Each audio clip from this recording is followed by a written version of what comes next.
In this video, I'm breaking down how to fix that super common problem where your new washer and dryer won't fit all the way into your laundry closet because the vent hose keeps getting crushed, making it impossible to close the door and basically turning laundry day into a total pain. Alright, so here's the deal. If you just got a new washer and dryer and the installers were stressing about smashing the vent hose when pushing the dryer back, trust me, you're not alone.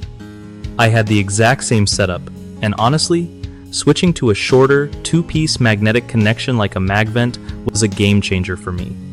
You don't want your hose all kinked up because, not only does it mess with airflow, but it can also be a fire hazard and make your clothes take forever to dry. If you're not ready to cut the hose shorter, you could always tie a string to lift it as you push the dryer in so it hugs the wall without kinking, but honestly, just getting a shorter hose or using a periscope vent is way better. Yeah, I get it.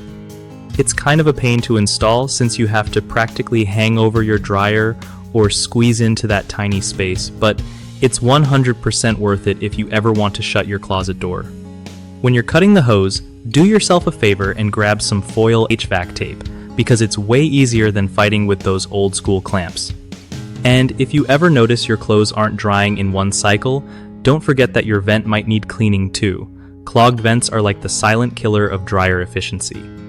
Oh, and if you try to use rigid ductwork and it splits or just refuses to cooperate, swap it out for the standard flexible aluminum foil style, slap on some metal tape, and you're good to go.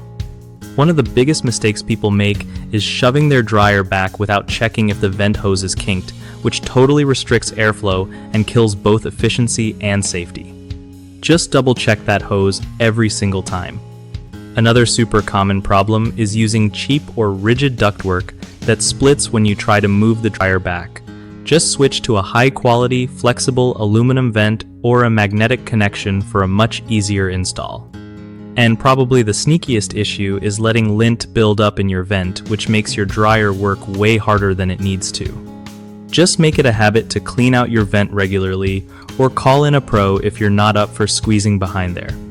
If you want to skip the hassle of finding someone who actually knows what they're doing with laundry hookups, bighomeprojects.com is the go-to site for connecting homeowners with trusted local contractors who can handle stuff like this without any guesswork.